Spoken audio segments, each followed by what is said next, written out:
She waited 10 years, but he never came.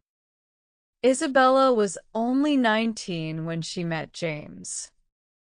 He was 21. They lived in a quiet town near the hills. Isabella worked at a small bakery. James worked at the train station. Every morning, Isabella passed by the station on her way to work. James would wave at her and smile. She would smile back shyly. One day, James gave her a small white rose. "I like your smile," he said softly. Isabella blushed. "I like your eyes," she replied. That was the beginning of their love story. They started talking every day, then walking together in the evenings. They sat under the old tree near the lake and shared their dreams. James wanted to build a house. Isabella wanted to bake cakes and open her own bakery. They had no money, no car, no big plans. But they had love. Pure, strong love. One evening, James held her hand and said, "I want to marry you one day." Isabella smiled. "I'll wait for that day." But life had other plans.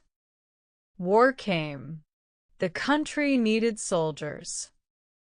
James had to go. He didn't want to leave her, but he had no choice. "I'll come back," he said. "Wait for me. 1 year. Just 1 year." He gave her a letter. 1 page. 1 promise. Isabella cried. James wiped her tears. He kissed her forehead and left. She stood at the train station, watching him go. Her heart was heavy, but her hope was strong. Days passed, then weeks, then months. Isabella wrote letters to James every week. She told him about her bakery job, about the lake, about the tree. She told him how much she missed him. But no letters came back. She waited at the train station every Sunday. She wore the same blue dress, the one James loved. She watched soldiers return, families cry, lovers reunite. But James was not there. She asked the station master, "Any news from the army?" He shook his head. "Not yet." Her friends told her to move on. "He's gone," they said. "Forget him." But Isabella couldn't. She kept his photo on her table. She talked to it every night. "I know you're alive," she whispered. "I feel it."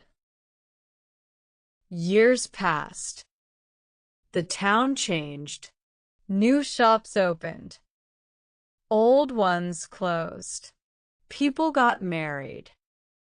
Had children. Isabella stayed the same. She worked at the bakery. She smiled at customers. But her eyes were tired. She still walked to the train station every Sunday. She still wore the blue dress. One day, a letter came from the army. Her hands shook as she opened it. "Dear Miss Isabella, we regret to inform you that James Carter is missing in action. We do not know if he is alive. We thank you for your patience and support." Isabella cried for hours, but she didn't stop waiting. 10 years passed. Isabella was now 29. She still worked at the bakery. She still walked to the train station. One Sunday, she saw a man in uniform. Her heart jumped, but it wasn't James. She smiled politely, then walked away. That evening, a woman came to the bakery. She was new in town. She looked at Isabella and said, "Are you Isabella?" "Yes," Isabella replied. "I'm James's wife." Isabella froze. "He survived the war," the woman said. "But he lost his memory. He lived in another town. We met 5 years ago. He doesn't remember you." Isabella felt her world break. She nodded. She smiled. She said, "I'm happy he's alive." But inside, she was falling apart. That night, Isabella took James's photo off the table. She kissed it one last time.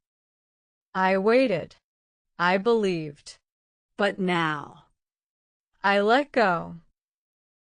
She walked to the train station. She sat on the bench. She watched the sunset.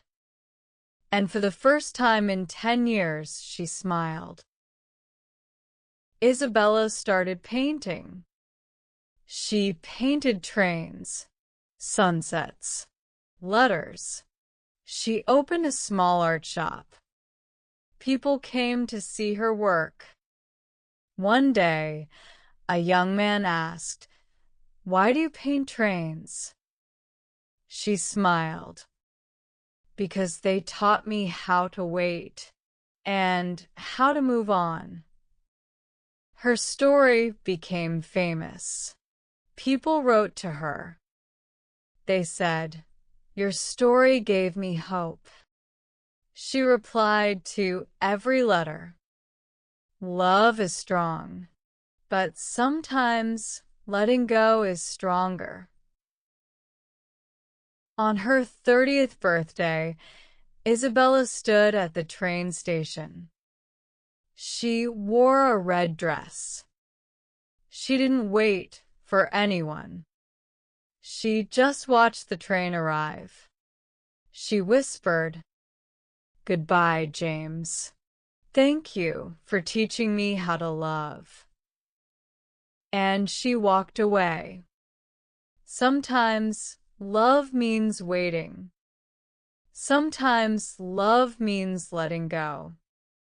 But always, love means growing.